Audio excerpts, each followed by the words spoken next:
Você já ouviu falar de um tal de Jack Armstrong? Jack Armstrong. Jack Braço Forte, né?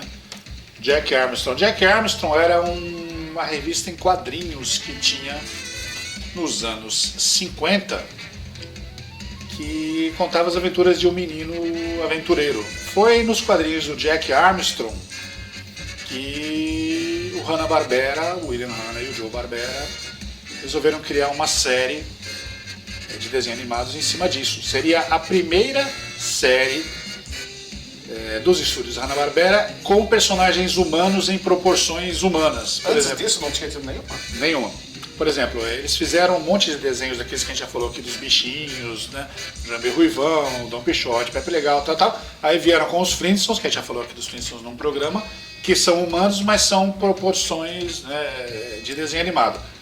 O Hanna-Barbera, eles queriam fazer um desenho com proporções reais, humanas, baseadas nas histórias em quadrinhos do Jack Armstrong, né?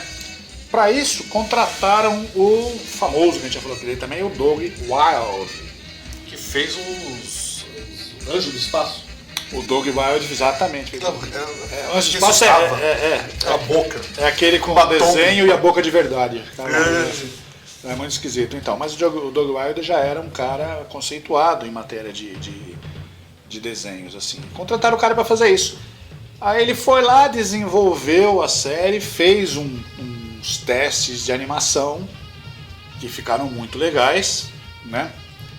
E aí descobriram que eles não podiam usar o nome Jack Armstrong.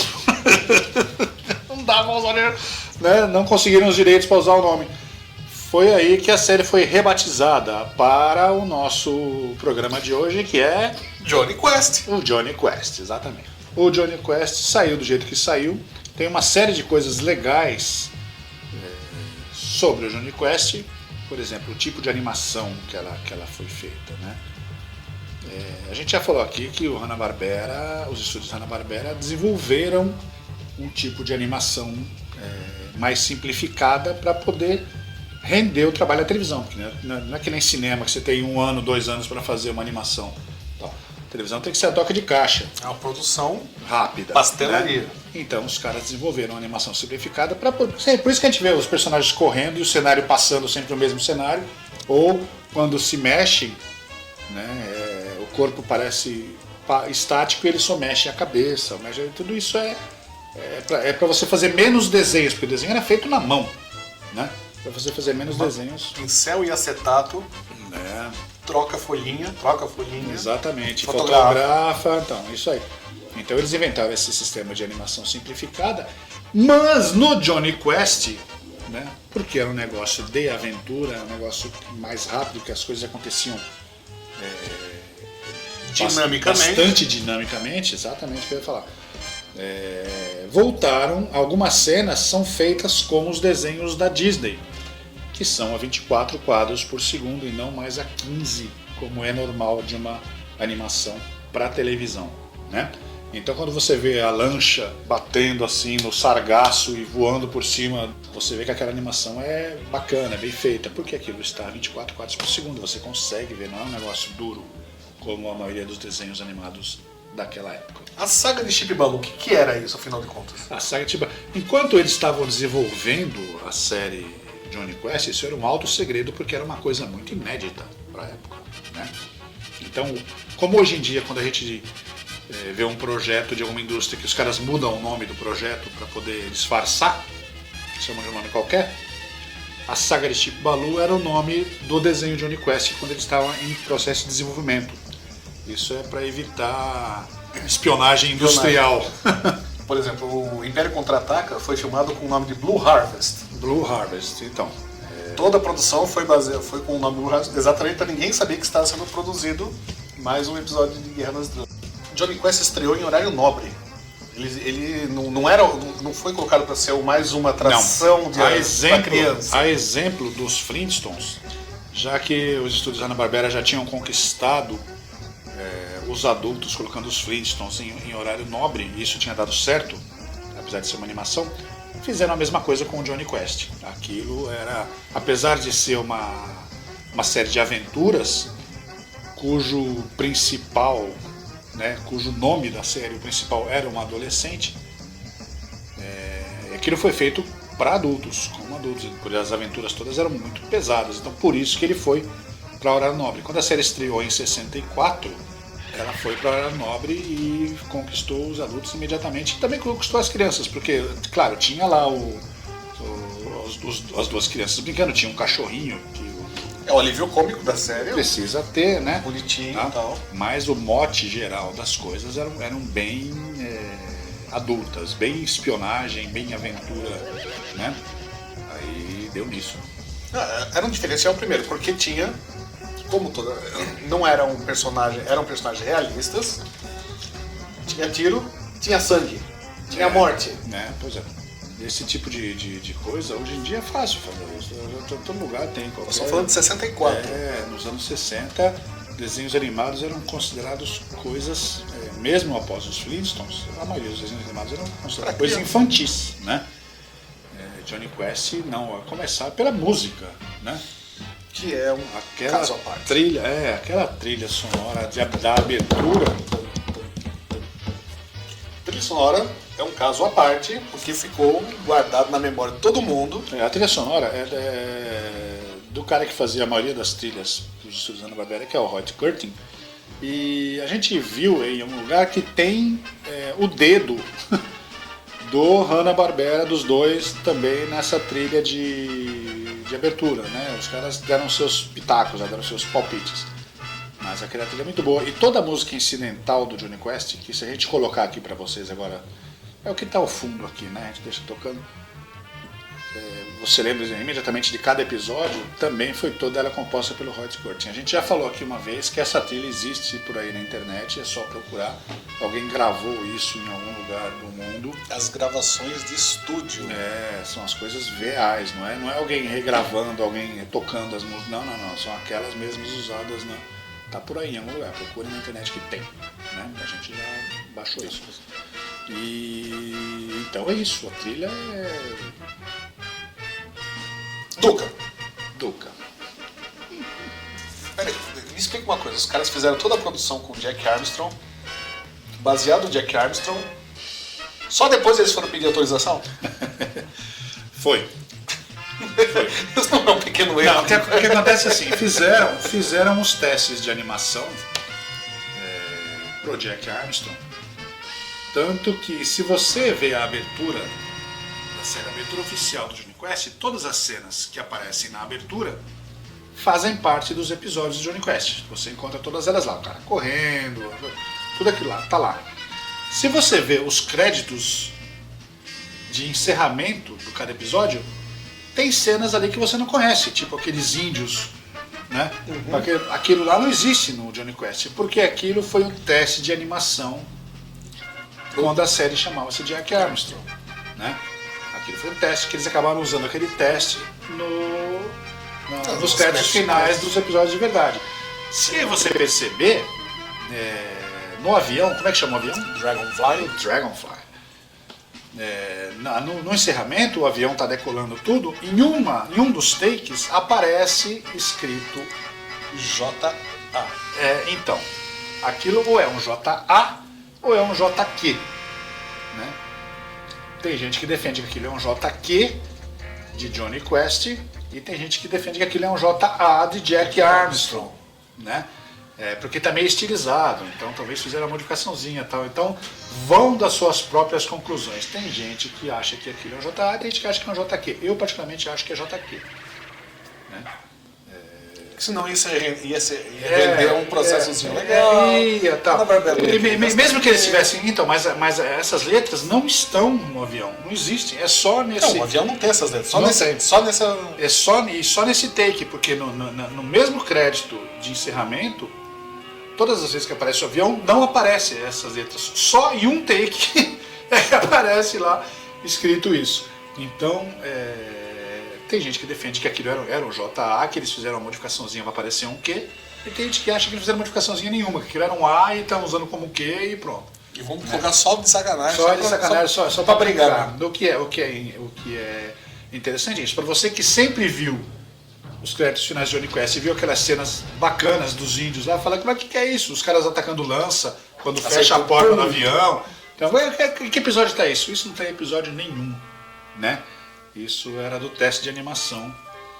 Né? Que não foi aprovado. Que não foi aprovado, foi aprovado, mas o nome não foi aprovado. Então os caras tiveram que não usar. Mas são bacanas aquelas cenas. Né?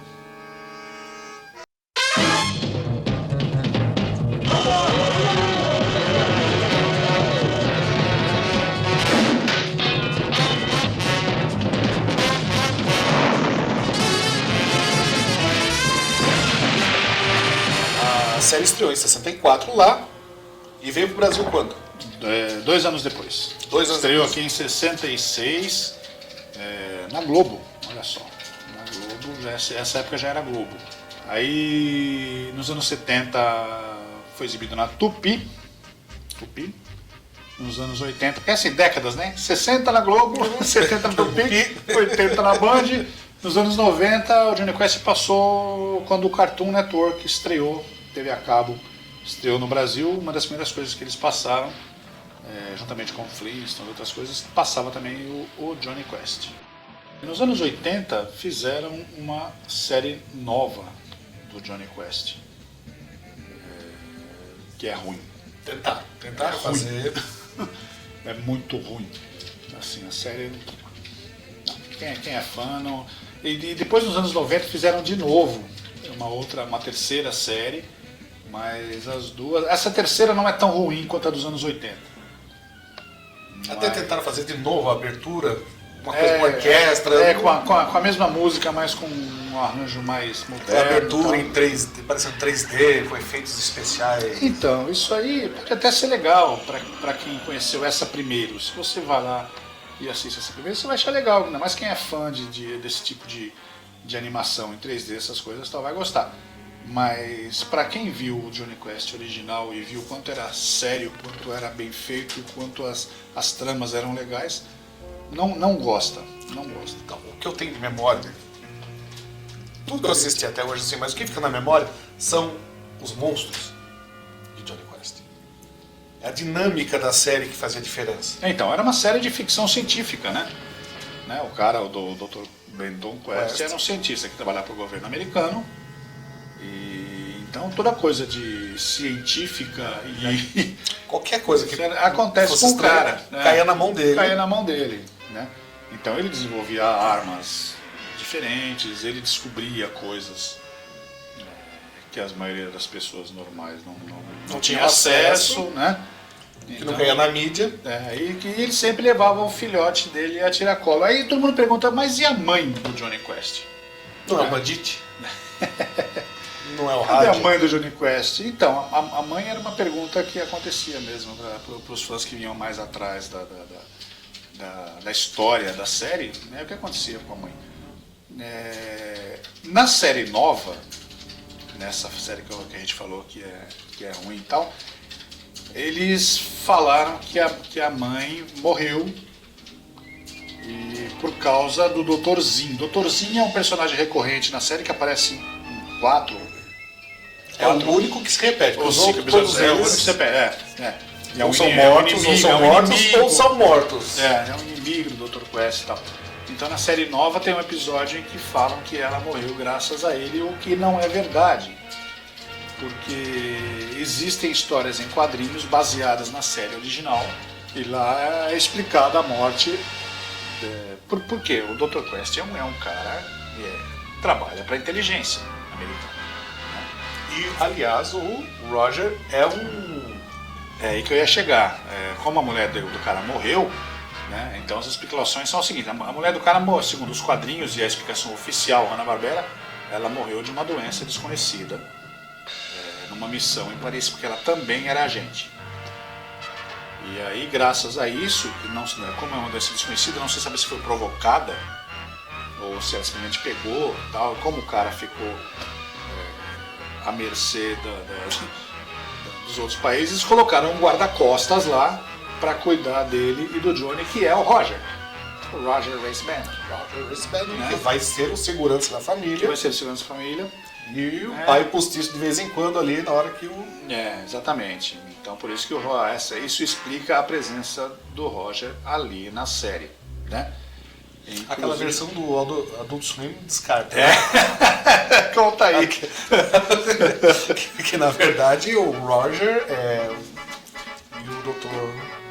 Então, tem uma série chamada Harvey, o Advogado, né?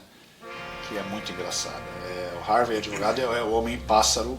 Depois que se aposenta, ele vira advogado, então ele defende umas causas mais improváveis. Então tem uma série de episódios com referência aos desenhos antigos que a gente gosta. Então tem coisas lá dos Flintstones, tem coisa lá... E tem do Johnny Quest, em que ele representa um dos, ou o Roger ou o Dr. Quest, porque os dois queriam a guarda dos meninos, que diziam que eles tinham um caso. Né? Eles eram um casal, estavam disputando, mas discutindo a separação. São aquelas coisas que passaram no Cartoon Network no começo dos anos 2000, que é o Adult Swim, né, que eram desenhos feitos para adultos, feitos para destruir a nossa infância, na verdade, né? Porque as coisas dessas assim... Mas não deixa de ser engraçado, é engraçado. Mas a explicação do Roger tá ali é por causa da morte da mãe do Johnny. E a explicação do Had tem no episódio. A explicação do Had tem no episódio. Não é o primeiro, porque o episódio se passa em flashback, né? O episódio se passa em flashback, chama Aventura em Calcutá, que é quando eles conhecem o Had, e o Had passa a acompanhá-los nas suas... É adotado pela família. Vambora. Que o Had, apesar de ter 10 anos como o Johnny, ele já é muito independente. Então ele fala, eu vou junto e pronto. Sem salaminho. É isso. Olha, Had, eu estou muito contente de você ir junto. Eu também estou contente, Johnny. E o Bandite também. No começo dos anos 2000, eu não sei exatamente que ano foi, mas quando a Warner estava lançando desenhos Hanna-Barbera no Brasil, um dos primeiros a serem lançados foi o desenho do Johnny Quest. Saiu em DVD com uma imagem maravilhosa e com a dublagem original, mas tem um porém, né? Desde que a série foi exibida, a gente falou a história toda da exibição da série na Tupi, na Globo, na Bandeirantes e tal, e desde que ela foi exibida em 94 no Cartoon Network, eles cortam o finalzinho da abertura. Sabe quando fala lá assim, tá passando avião, aí ele fala Roger, Race Bannon, Had e Bandit, aí acaba a música, e aparece o cartão do desenho com o símbolo do Johnny Quest e o cara fala Johnny Quest.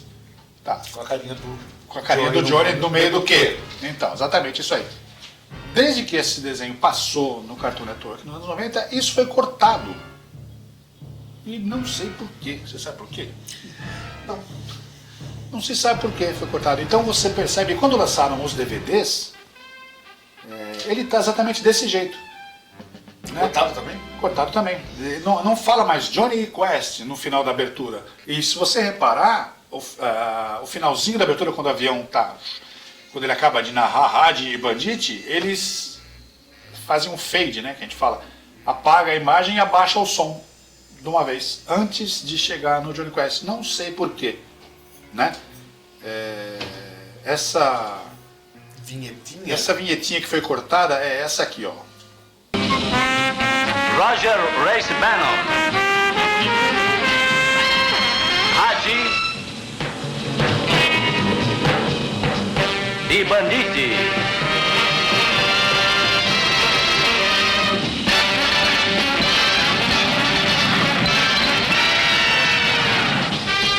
Johnny Quest. Johnny Quest foi responsável por deixar a gente com uma série de personagens inesquecíveis, né? Como, por exemplo, assim, no topo pra mim é a múmia, tá? Porque aquele era assustador. Aquela múmia andando devagarinho, sai correndo. Com aquela música do Roger tocando. E vai destruindo tudo, e atira nela e ela não morre. Sempre os vilões, né? O meu preferido de todos eu já falei isso aqui uma vez, é o Monstro Invisível. Eu adoro aquele Monstro Invisível. Eu acho aquele negócio. Eu acho o episódio todo muito redondinho. O som daquilo é assustador. Nossa! A parte de sonografia do. Aquilo é muito legal, mete muito medo, eu acho. Então, pra mim... E o clássico, Turu. Turu. Todo mundo quer ter um pterodáctilo de estimação. Tá, você viu que a gente lembra bem mais, claro, de todos os vilões, né, do negócio. Por exemplo, tem aquele do Gárgula, que o Gárgula ganha vida, né? Tem, que é o Dimitri, você pegou nada, que é muito legal. Mas aí tem o lado da dublagem no Brasil, que fez toda a diferença. Ah, sempre, né? O mate os Turu é uma frase que qualquer um que curte desenho animado sabe o que é. Se você falar Turu, todo mundo sabe o que é. E o Dr. Ashida lá nos Dragões de Ashida. Levando os lagartos para passear. É verdade. O próprio Turu foi usado um monte de vezes em outras vinhetas. O Cartoon usava muito isso na época, porque é um personagem que marcou demais o Johnny Quest. O Monstro Invisível não usavam porque ninguém conseguia ver ele. Aliás, eu tenho um acetato dele lá em casa que eu comprei, paguei uma fortuna. Você tá sem nada, né? Não, eu Ele mostro tá lá. Muito bem. O culto ao Johnny Quest fica até hoje. Se você procurar hoje, tem uma abertura. Aliás, tem duas aberturas diferentes. Eu já vi. Feita em 3D. Assim, a gente acha que é 3D, mas tem gente que fala que aquilo são bonecos. Eu acho que é tipo massinha. tipo 4x4. Eu acho que aquilo é 3D mesmo. Decide você, ó, a gente vai passar agora. Isso.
Também tem assim, saíram filmes para o cinema de alguns desenhos já, né? Até Flintstones já fizeram Scooby-Doo, já fizeram um monte de coisas, Josie e as Gatinhas.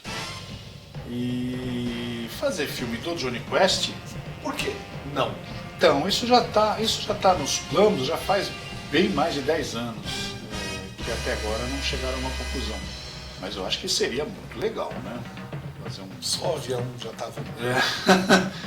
Não, mas eu acho que assim, né, sem inventar muito, que nem dos Thunderbirds. Estragaram a série com aquele filme. Então não tem que inventar com o Johnny Quest, tem que pegar uma daquelas aventuras, né? Transforma em filme. Pronto, faz um filme. Que nem fizeram com o Tintin recentemente. E ficou muito legal o Tintin, mas o Tintin ainda é desenho. Eu queria ver o Johnny Quest em live action.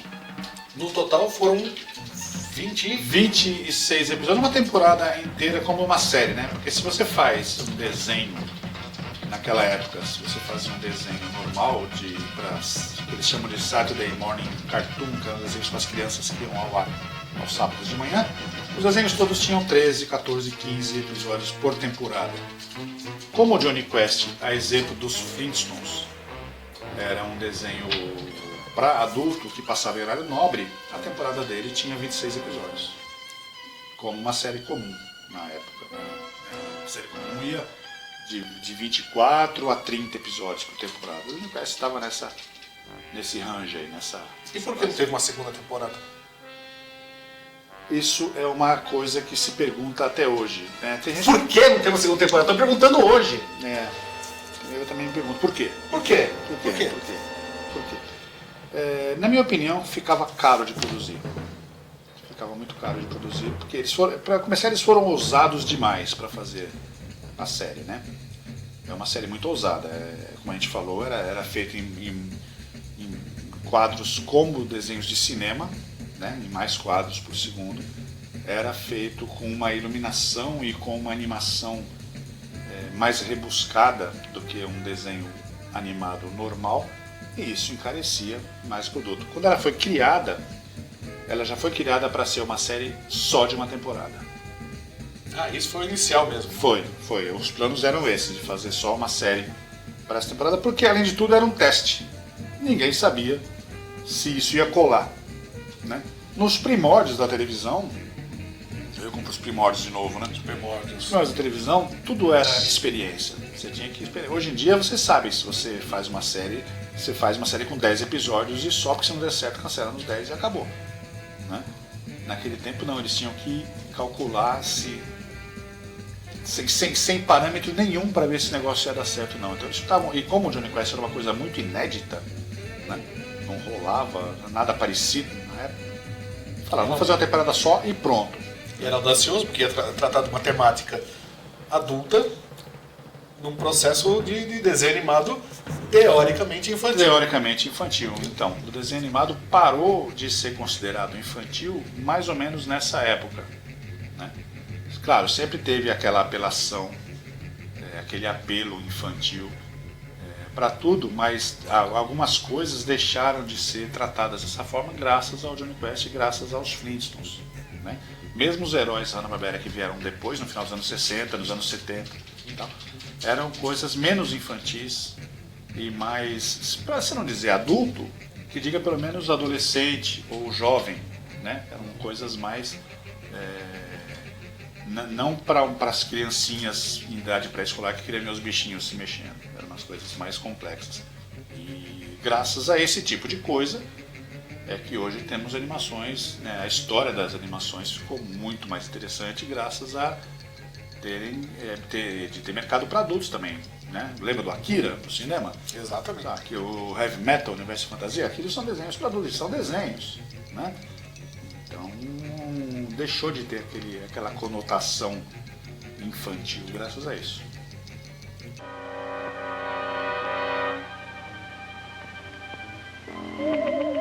Aqui, monstro.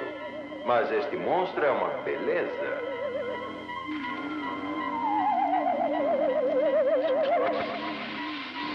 Nesse programa de Johnny Quest, o nosso convidado especial é o Rogério Vitorino, jornalista, crítico de cinema, crítico de televisão, crítico das ações dos outros. Crítico pessoal. E sem autocrítica. Totalmente. Fala aí, Rogério. Olha, é um prazer, antes de mais nada.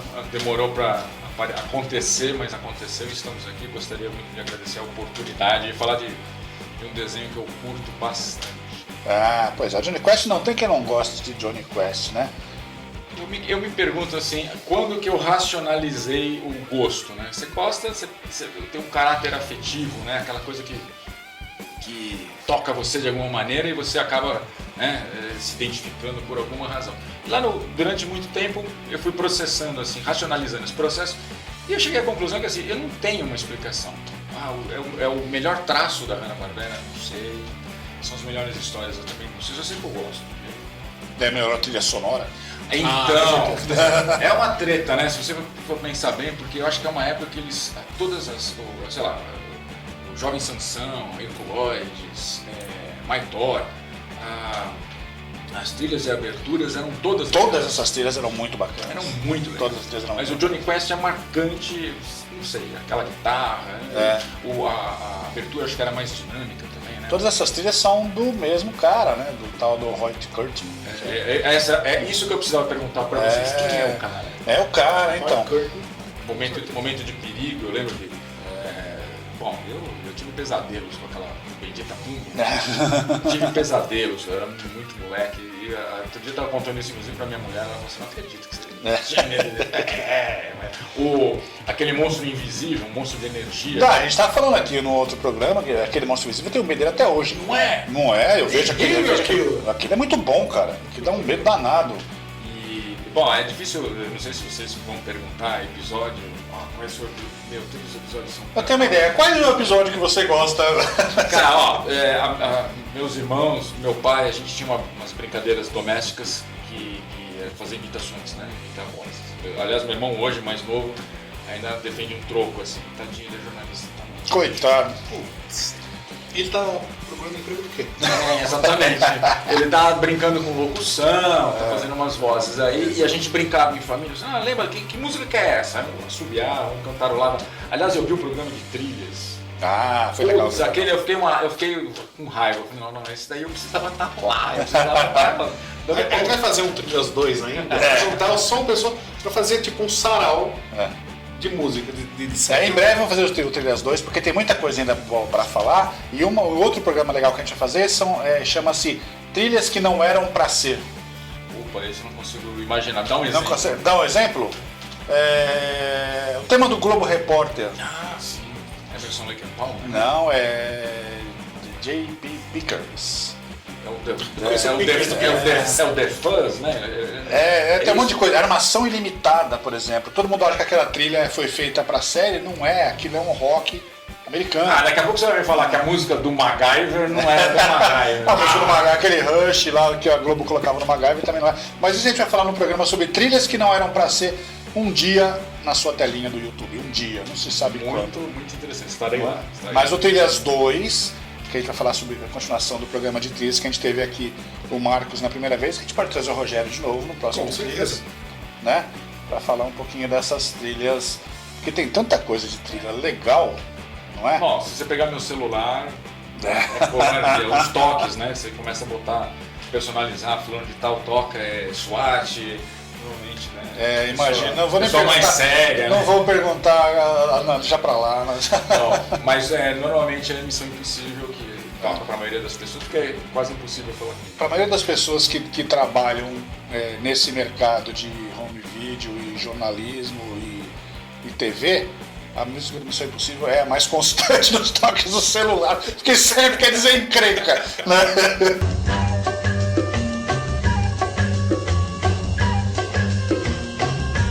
Mas enfim, Johnny Quest eu lembro dessas. Quando, sei lá, parecia a múmia, vinha aquela múmia assim. Aquela múmia. E ela. Não, E aquela aí- múmia, você via ela Eu andando. dava Né? medo. E o que fazia o suspense da múmia era a música. Pam, Pam, pam, pam, pam. pam. E aí vinha aquele. E ela arrebentava com uma parede. Veja, a gente tá falando do Johnny Quest dos anos 60, tá bom? Não, o Johnny Quest é o único que existe, é esse aí. Entendi. Tá bom, tá bom. Assim, pra ter informação, você sabe que o nosso forte é a informação, né? Dizem por aí. Teve umas outras coisas depois que não são tão interessantes. TV, a gente falou sobre isso no programa, as outras coisas não são dignas de menção, na verdade. Eu acho que, como eu gosto de dizer para um amigo em comum, que é o Sr. Paulo Gustavo Pereira, certas coisas merecem ficar mortas. Sabe? Tipo, Esse é a tua múmia. cemitério maldito. Não, e as coisas que eu falo assim, pelo amor de Deus, o pterodáctilo, né? O pterodonte, alguém chama de pterodáctilo. Turu. Mátios! Eu falei, meu, o cara fez o que eu queria, é o meu animal pré-histórico. Pet de estimação. Pô, se eu tivesse que ter, era um pterodáctilo. Pô, aquele negócio era sensacional. Turu, me leve pro trabalho! Vocês lembram de um que eles estão na África, eles têm que ir num platô, e no platô eles encontram um nazista. O do Condor. Não. Não é do Condor? Não, do Condor é aqui nas Américas. tem Eles estão na razão. África e aí tem um bando de Neandertais, sei lá, de homens das cavernas. E eles aprendem a falar alemão. O nome de um dos caras é Naktu. Ele fala assim, Naktu, kommen Sie her.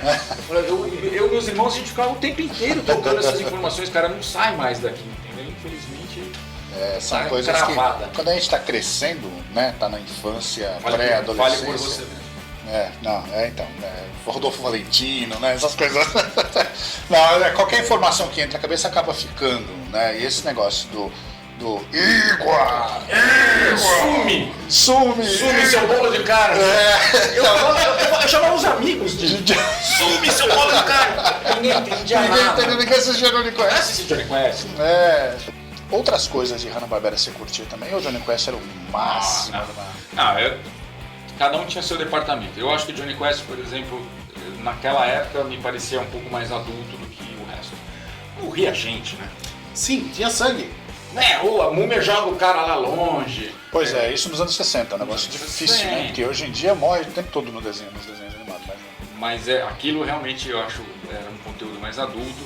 Aí você tinha, vamos lá, Space Ghost era sensacional, Os Impossíveis, era Mike Thor, não era Poderoso Thor, era Mike Thor. Era Mike Thor. Ele levantava a clave, não sei o que lá. Jovem Sansão, Homem-Pássaro, o que tinha... Herculoides, né? Herculoides, aquelas coisinhas maravilhosas. Tinha o Homem-Pássaro, tinha o Galaxy Trio.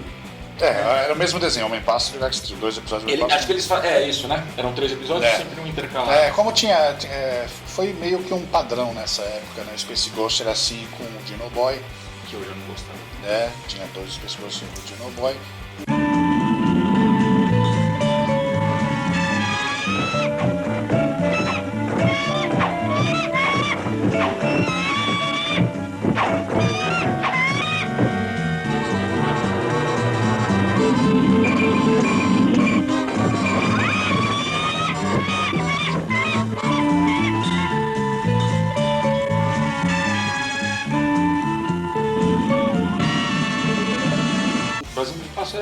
Era um negócio muito infantil. Muito. Afinal de contas, todo mundo sabe que você não frita. São apenas crianças, né? Agora, como é que fazem? É engraçado isso. Como é que fazem um desenho totalmente infantil com Brasinhos do Espaço, que eu tenho 50 e poucos anos, até hoje eu gosto de Brasinhos do Espaço, não é tão infantil assim. Mas eles colocam um Jovem Sansão no meio, que era um negócio muito pesado. Sim. Não, eu digo infantil, talvez porque não tinha nenhum plano de dominação mundial, monstros do tamanho de uma casa. Não, são coisas de crianças mesmo. Clubinho, tinha o cachorrinho bonitinho, o casalzinho que você achava que, no momento podia rolar alguma coisa. Não rolava, são crianças, são apenas crianças. Só apenas estática. Como você fez? Tá bom. E Hanna-Barbera, por mais que muita gente fale que era a qualidade muito abaixo, por exemplo, de Disney, tecnicamente né? Porque é feito pra televisão, né? É outro princípio. O Disney gastava aquele baita dinheirão pra pegar um gordinho, botar água e fingir que era o anão, né? O Hanna-Barbera inventou, o William Hanna e o Joe Barbera inventaram um negócio pra televisão que chamava-se animação simplificada, né? Por isso que viviam repetindo cenários, como eles corriam, o cenário repetia, né? E também eram feitos só a 15 quadros por segundo e não a 24. Por isso que a animação de televisão ficava mais barata do que os 24 quadros do cinema do Disney. Em película. Em película, nada tinha que fotografar, tudo película. Trabalhão. Por isso que os caras inovaram tanto, né? O Hanna-Barbera inovou tanto por causa disso, eles conseguiram fazer dinheiro com uma coisa que era... Fazer desenho animado sempre foi muito trabalhoso. É um trabalho muito pesado, tem muita coisa. E eles inventaram um jeito de fazer isso em massa, né? Em uma produção... Uma produção rápida, mais barata, né? Por isso que os caras dominaram o mercado que estava precisando que não tinha praticamente nada de desenho animado. Exatamente. Tinha pouca coisa que vinha dos estúdios de cinema. Por isso que os caras se sobressaíram. A produção deles era intensa. Anos 60, acho que quase todos esses seriados aqui se iniciaram nos anos 60. Todos os anos 60, e é engraçado que assim, não tem nenhum que a gente ouve nessa época, a partir dos anos 70 sim, mas nos anos 60, todos os desenhos que eles fizeram, todos fizeram muito sucesso. Né? Talvez por falta de concorrência. Não tinha falta de concorrência. A Filmation estava lá, a Depart estava lá, tinha um monte de gente interessante, um monte de gente boa, né? Mas a produção menor também. Sim, eles tinham muita coisa. E tudo dava certo. Porque eu assistia, você falou da Debate Pantera, Cor-de-Rosa e o Inspetor. O Inspetor. Aí tinha um monte de coisa. Formiguita Tamanduá. Também é a mesma coisa. é um pouco. Eu não sei se era um pouquinho mais lisérgico, assim, na linha deles, mas enfim. A história do Tamanduá e da formiga. O Tony Pancho, né? Então, mas todos esses caras usaram as técnicas inventadas pelo William Hanna e o Joe Barbera, que era animação simplificada, né? Para poder baratear os custos. Aí, eles mesmos criaram os concorrentes deles, né? Por conta desse tipo de coisa. E deu certo, porque eles continuaram sendo os mais bambambãs da época por conta da quantidade de produções, né? A quantidade de personagens que você lembra até hoje, né? Se você for enumerar aqui os debates, você vai fazer 10 desenhos no máximo, né? A Filmation, sei lá, 5. Tá? Mas o Hanna-Barbera tem uns 30, só dos anos 60. Filmation, são o Princesa do Cavaleiro, essas coisas? Não, isso é coisa japonesa. A Filmation tinha, por exemplo, o desenho de Jornada, que veio no começo dos anos 70. Aquele Tarzan. É o Tarzan. Eles tinham, acho que era o Lone Ranger. Exato. Lobo giratório. Eu lembro que esse já tinha, o desenho já era mais adulto, os traços, né? Eu sempre achei mais humanizado. Isso, eu sempre achei os desenhos da Filmation muito parecidos. Tudo tinha muita coisa. Jerry Lewis, tudo tinha muito uma cara do outro, assim. Mas era o estilo deles. Os desenhos são legais. Né? Dos monstros também tinha dos monstros. Os Monstros Camaradas. Monstros Camaradas era Filmation. Everybody shout. Tinha ainda acerta essa maldita janela. Exatamente. Eu nunca acerto essa janela. Nunca acerto. Lembrei. Eu não merecia exatamente. Não, cara, isso aí eu tô atrás desse negócio dublado já faz uns 30 anos. Não consigo isso aí. Eu tenho todos os episódios em inglês, mas a dublagem, eu nunca acerto essa janela, né? É uma coisa nossa. Você vê como grava, né? Eu não tô lembrando muita coisa, mas o bordão... Mas então. Eu não merecia isso, é uma coisa da dublagem. Isso não se fala isso no inglês. Né? Então a gente é um exemplo de dublagem, né? A gente fala também bastante sobre dublagem. Eu lembro de Três Patetas, que eles vão pra Escócia com o Champ ainda. E eles vão pra Escócia e aproveitando que a gente falou de Borges e Barro, né? E aí o cara perguntou: rapazes, vocês são escoceses legítimos, né? Aí o Champ fala assim: gente, eu sou. Aí o Mo bate nele e fala assim: gente, eu sou da Bahia. Aí o Mo bate nele, aí o Mo corrige: da Bahia de Glasgow. Cara, eu achei genial. Puta sacada, né? Não, os caras tinham uma sacada nessas dublagens, cara, nos anos 60, que são... Tem um desenho do Manda-Chuva, olha só. Também é um bom, hein? Então, o desenho do Manda-Chuva em que eles vão lançar um foguete. Aí o cara fazendo a contagem regressiva na dublagem, ele fala 10, 9, 8, cadê meu biscoito? Aí quando ele chega no 0, ele fala: solta o bicho! Né? Aí eu fui ver esse negócio em inglês, não tem nada demais. É uma contagem regressiva e o blast off, entendeu? Essas brincadeiras são feitas na dublagem. Quem que era o que tinha sotaque nordestino dos gatos? Chuchu. O espeto. Gente, manda chuva! Gente, manda chuva! Você esperava encontrar uma dublagem assim? Não. E era o Lima Duarte, né? O próprio? O Lima Duarte, ele fazia o manda-chuva e fazia o espeto. Gente, manda-chuva é demais. Ele fazia o Dum também, ou não? O Dum da Tartaruga Tuxê. E o Alligator. E o Alligator também. Era belíssimos trabalhos. A dublagem dessa época é uma coisa que dá gosto. Gente, tá brincando? Batatinha não toca nem vitrola. James West era o... esse aí é o James Bond do Velho West, simplesmente fantástico. Aquela brincadeira do desenhinho, da música marcante também. E todo break, né? Todo final. Ia pro desenho. É uma sacada muito legal isso, né? Não, cara, é assim, você sabe que às vezes uma grande ideia pode pintar por acaso, mas você sabe que a indústria de entretenimento, os caras, eles se dedicam. E acho que já naquela época eles se dedicaram. Então alguém pensou muito bem no que estava fazendo. Foi uma coisa marcante. Tem umas coisas engraçadas, por exemplo, eu vi vocês falando com o Gus a respeito, você resvalaram no assunto Persuaders. Persuaders, pra mim, era muito adulto. Então eu tinha que ter permissão do meu pai e da minha mãe para assistir. Olha que sacanagem. Porque eu adorava o Tony Curtis por outras coisas e Roger Moore tava começando a gostar. A trilha sonora sensacional. Aquela trilha é maravilhosa. E, enfim, eu lembro disso, assistia no quarto dos meus pais, a gente botava uma manta no chão para assistir na televisão deles.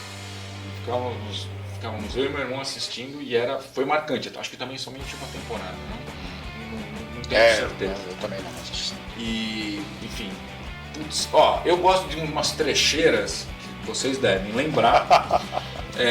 Dentro do Banana Split, por exemplo, eu gostava do Banana Split. Quem não gosta daquilo? Depois fui entender que aquilo era uma viagem de ácido e... Melhor não pensar desse jeito, não. Melhor racionalizar. Aquilo que eu falei, você vai racionalizando as coisas, você fica, né? Outro dia alguém falou assim, você não entendeu que o Scooby-Doo e o Salsicha, eles estão sempre fumando maconha, por isso que eles estão sempre com fome. Eu falei, vocês estão de sacanagem. Acabaram com a minha infância. Que leitura, daqui a pouco eles vão falar em zoofilia. Não é por aí, vamos assistir o filme por ele mesmo e Daqui a acabou. pouco vão falar que os Flintstones é no futuro pós-apocalíptico. Já surgiu essa teoria. Inverossímil, porque os dinossauros e os humanos nunca conviveram. Não. Que desenho animado, gente. Não é? Menos. Vamos trabalhar a imaginação, vamos trabalhar o lúdico da coisa, vamos parar de racionalizar tudo, senão não dá. Faroeste já tinha uma porrada, as tranqueiras, a Ilha do Perigo. Jean-Michael Vincent. Você sabe quem dirigia isso, né? Não. Richard Donner. Dick Donner! É um baita ele cara. que dirigia Ilha do Perigo. Putz, cara, eu me divertia. Cavaleiros da Arábia. Do tamanho de um buggy da Muito bom, muito bom. Depois eles tinham umas variações, acho que tinham viagem. Não era viagem. Microaventuras. Microaventuras. Microaventuras, na verdade, no Banana Split só teve 3 episódios. Sério? Porque assim, tinha o Cavaleiros da Arábia, tinha os 3 Mosqueteiros, que esses aí, todo episódio tinha um de cada um. O Microaventuras, na série toda, só tem 3. Né? Foram pouquinhos, né? Mas você tinha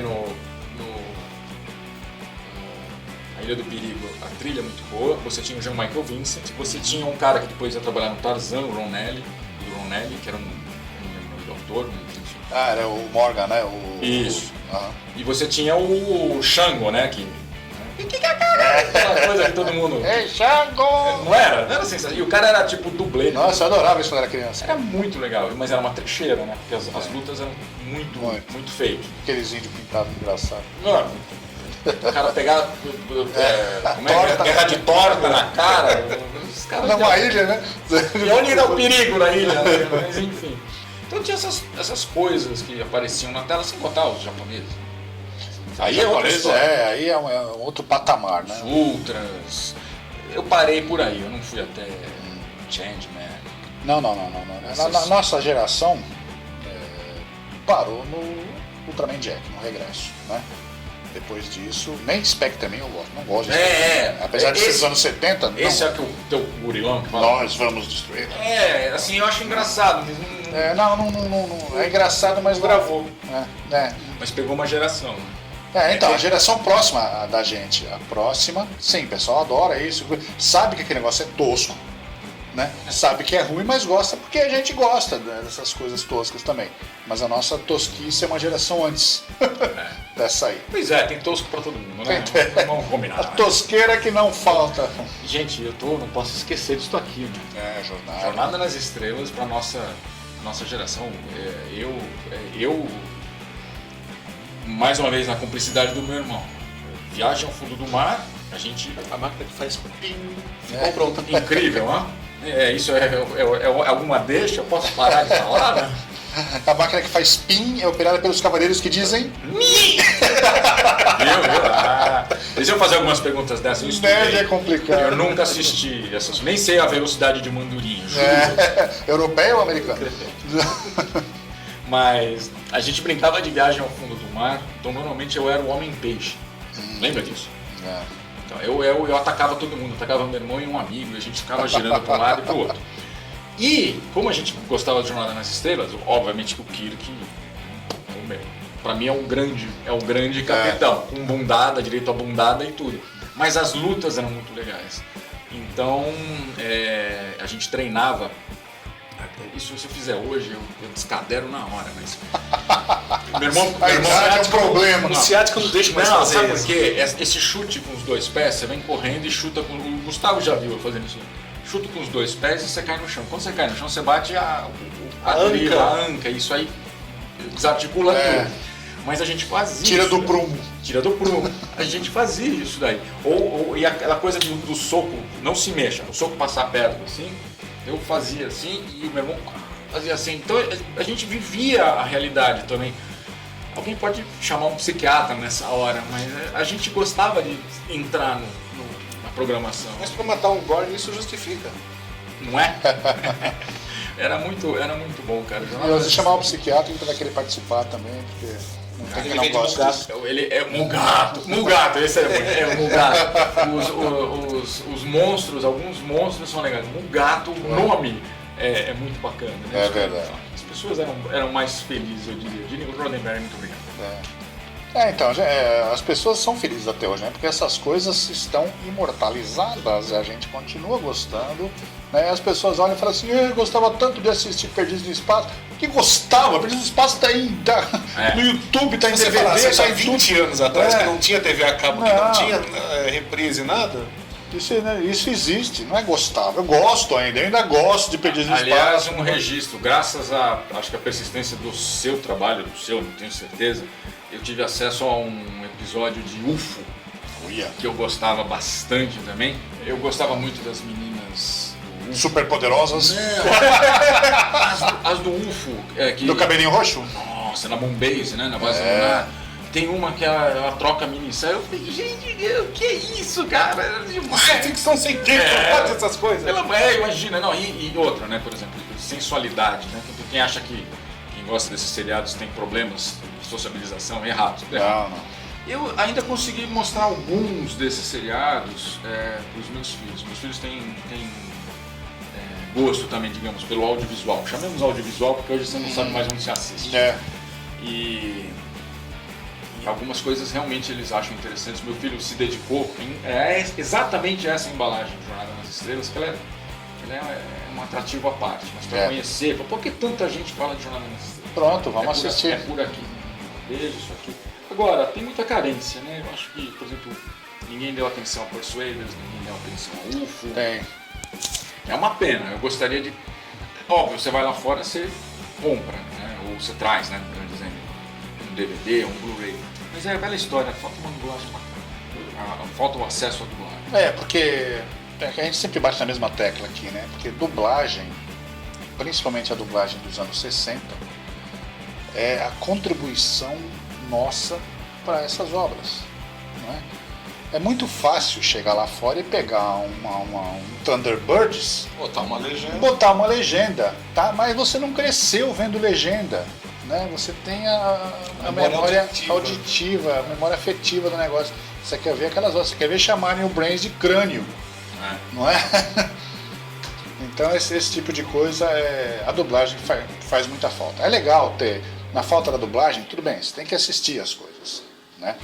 Mas que a dublagem é uma parte importantíssima, né, da memória e do amor que a gente tem por essas produções antigas, a dublagem E não só isso, também a preocupação, o amor que os dubladores, a direção de dublagem tinha em criar situações que a gente sabia que ia guardar na memória. É isso que a gente falou aqui, isso não é uma tradução, é uma versão brasileira. Então os caras faziam essas adaptações que a gente falou do Manda-Chuva, com essas brincadeiras Era que a chance só que eles tinham de colocar então, a digital deles ali. E esse tipo de coisa funcionou, tanto que a gente lembra disso até hoje, e essas coisas têm mais de 50 anos.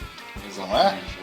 Então isso é importante. É muito legal você ouvir a voz do cara, mas é muito mais legal você ver como aquilo foi transposto para a gente poder entender direito o vídeo. As minúcias, né? Torpedo fotônico, phaser, cristais de lítio. Cristais delirantes. Mas foi só um errinho, um ponto da história. Que ficou no... Eu não falei besteira, cristais de lítio. É de lítio. Então, eu falei assim, se é uma ficção científica, né? O cara tá te jogando conceitos. Phaser não é laser, né? Não. Enfim, então, seja detalhista, porque, volto a dizer, alguém pensou naquilo. Né? Eu tinha um professor de física, né, um cursinho, que era um cara doido pela ficção científica, pela ciência de Jornada nas Estrelas, isso anos 80. E o cara falava de tudo, falava do comunicador, do teletransporte, um monte de gente já se dedicou a isso. Então assim, você vê que tem... Não é trash. É engraçado porque assim, nos anos 60, muitos dos conceitos não existiam, né? O cara criou isso. E aí você vê como as coisas foram se desenvolvendo, foram exatamente daquele jeito. Isso é muito estranho, esquisito. Mas eu acho que existe o inverso. Sim, graças àquilo como foi feito na série, eles criaram baseado naquele conceito. Então, mas hoje em dia os conceitos científicos da série são válidos, coisa que na época não eram. E não é você inventar alguma coisa, você descobrir alguma coisa que já existia. Eu depois, né, confessei pra vocês que depois do Arquivo X eu fiquei meio paranoico. Eu acho que existem muitas dessas coisas e tem alguém que tem assim, um relacionamento um pouquinho mais estreito com fontes governamentais e o cara fala assim, cara, você não sabe o que nós estamos criando lá. É um negócio que cola assim, parece um plástico, chama velcro. A gente está desenvolvendo lá para ser... Eu acho interessante isso daí. Não, mas por enquanto a gente só vai usar para a NASA. Não sabe se tem aplicação no mercado, isso daí. Aí o cara vai lá e fala assim, olha, o cara tem um negócio que você pega e gruda assim na roupa e fica... Então eu acho que tem um vazamento de informação aí. As pessoas se beneficiam também. Não, é um jeito. Não, tem uma coisa mais simples. Eles são alienígenas e implantam as coisas nos programas de televisão. Acabou. Mas isso a teoria de Men in Black. Claro que é isso. É assim. Não, É na cara que é assim. Não tem teoria de Men in Black, né? Vocês vão... Entendi. Exatamente. Certo. Estamos nos despedindo do nosso ilustre convidado de hoje, o Rogério Vitorino, que falou sobre as suas preferências televisivas, cinemáticas. Se assustou agora, hein? Rogério, obrigado por você ter vindo. Obrigado a vocês, meninos. Um prazer. A gente se vê no próximo programa, onde falaremos de Baitamão. Batman, né? Não é Batmaster só. Não. Batman. Falou, pessoal.